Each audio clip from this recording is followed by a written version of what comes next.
Hello മക്കളെ. അപ്പോൾ ഇന്നത്തെ മോർണിംഗ് റൂട്ടീൻ കണ്ണാടിന് മുന്നിൽ ചെറിയൊരു പ്രഹസനത്തോടു കൂടി സ്റ്റാർട്ട് ചെയ്താലോ?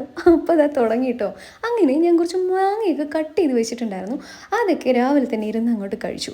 പിന്നെ ഒരു സിട്രസും കഴിച്ചു കേട്ടോ. അപ്പോൾ ഇതിലാണ് നമ്മുടെ ഇന്നത്തെ മോർണിംഗ് റൂട്ടീൻ്റെ തുടക്കം എന്ന് പറയുന്നത്. എനിവേ, ഈ ഒരു ക്യൂട്ട് ബേബീനെ കണ്ടോ? എങ്ങനെയുണ്ട് ക്യൂട്ട് ബേബി? ഇതിൻ്റെ ട്രാൻസ്ഫോർമേഷനാണ് കേട്ടോ അതാ ഈ കിടക്കുന്ന ഐറ്റം. അപ്പോൾ ഇങ്ങനെ കുട്ടിക്കാലത്തെ ഫോട്ടോയാണിത്. അങ്ങനെ രാവിലെ തന്നെ റെഡി ആയിട്ട് ഹോസ്പിറ്റലിലേക്ക് പോകാനുള്ള തയ്യാറെടുപ്പിലാണ്. എനിവേ, ഹോസ്പിറ്റൽ പോക്കിൻ്റെ കുറേ വീഡിയോസ് ഞാൻ ഇട്ടിട്ടുണ്ടല്ലേ. എന്തായാലും അതിനുള്ള എന്താ പറയുക, ഫൈനൽ റിസൾട്ട് വന്നു കഴിഞ്ഞു കേട്ടോ. അങ്ങനെ എനിക്ക് ഒരു മരുമകൻ പിറന്നു കഴിഞ്ഞു കേട്ടോ. ആ സന്തോഷ വാർത്ത ഞാൻ എല്ലാവരും അറിയിക്കുകയാണ്. എന്തായാലും ഇന്നത്തെ ദിവസം ഈ ഒരു വീഡിയോ ചെയ്യുന്ന ദിവസം അല്ലായിരുന്നു കേട്ടോ. അങ്ങനെ ഞങ്ങൾ ഹോസ്പിറ്റലിലേക്ക് ഞാനും സച്ചും ജീവനും കൂടിയാണ് പോയത് കേട്ടോ.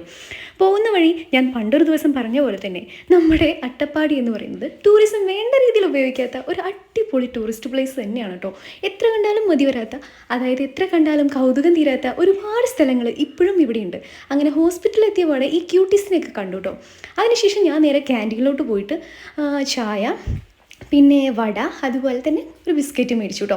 ഞാനും സച്ചും കൂടി. അങ്ങനെ സച്ചു ഐസ്ക്രീമൊക്കെ കഴിച്ച് എൻ്റെ പുറകെ വെച്ച് പിടിക്കുന്നുണ്ട്.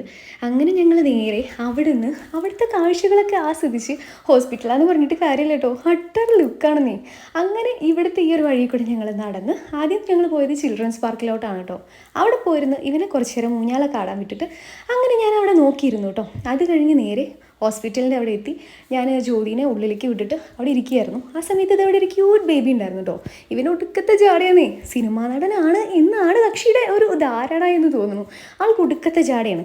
എന്താ പറയുക, ഈ ഓട്ടോഗ്രാഫൊക്കെ ചോദിക്കാൻ പോകുമ്പോൾ നടന്മാർക്ക് ഉണ്ടാകുന്ന ആ ഒരു ടൈപ്പ് ജാട, അങ്ങനെ ഒരു ഐറ്റം ആയിരുന്നു കേട്ടോ ഇത്.